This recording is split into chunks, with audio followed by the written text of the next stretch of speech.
Daddy, alam mo ba, anak ni Rosa, may anak na buntis daw. Nakita daw nila, nag-uwi ng lalaki. Hoy, ako ba pinag-chismisan niya ba dyan? Hoy, wala, hindi ako buntis. Malaki yung duty ko. Dahil marami akong pambiling pagkain. Kayo, wala kayong pambili? Mukhang wala kayong kain. Katulad ng ito dyan.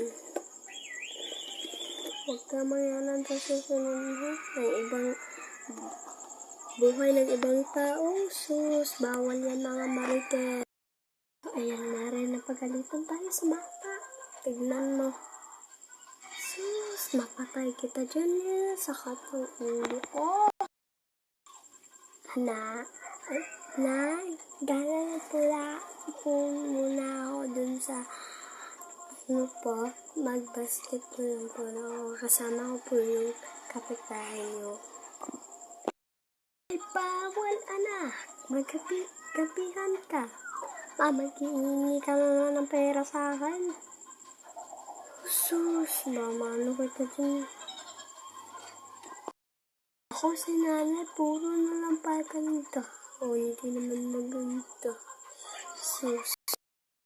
So, yan guys, okay lang ba yung pagka-video ko?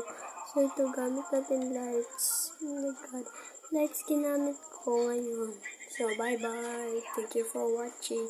Sana magandaan kayo.